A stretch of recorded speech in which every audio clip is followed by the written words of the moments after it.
And then more than that, and my final point, is with regard to the internet. Because some of our sisters in Islam, and I alluded to this in the beginning of the khutbah, MashaAllah, tabarakallah, they have a heart with a good intention. And they want to correct themselves. And they want to cover. And you see them covering properly in every way. And then they are exposed to the YouTube hijab tutorials.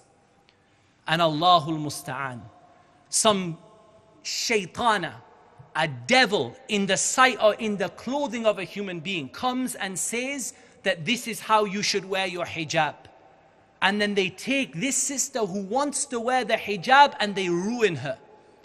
And they teach her how to beautify her hijab so that she looks more beautiful in her hijab than she does out of her hijab.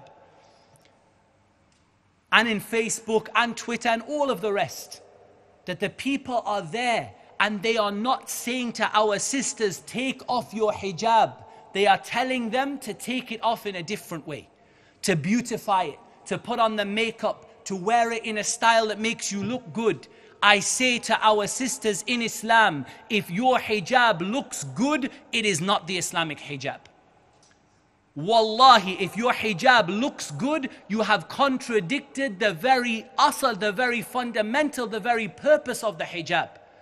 The purpose of the hijab is to divert the sight. The purpose of the hijab is to conceal. The purpose of the hijab is to protect. The purpose of the hijab is to set a standard and to send a message that this sister is a practicing Muslim woman and she's not the kind of cheap individual with low self-worth that sells themselves for a low price.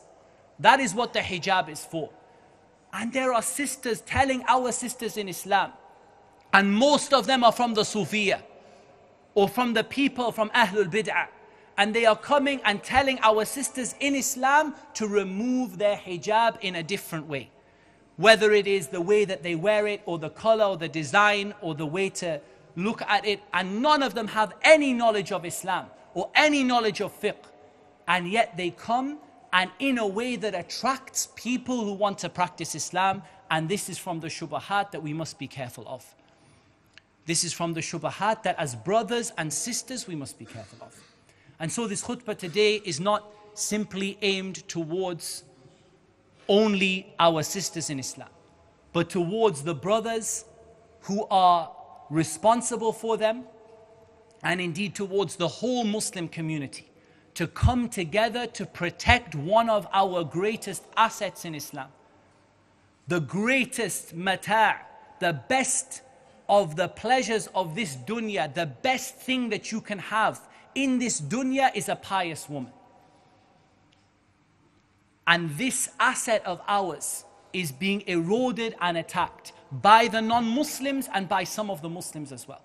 And so it's an obligation upon all of us to come together to stop this, to come together to educate, to support, and to encourage and to teach our families, and to prevent them from those things which would harm them, whether those things come from the school, or whether they come from the TV, or whether they come from the internet.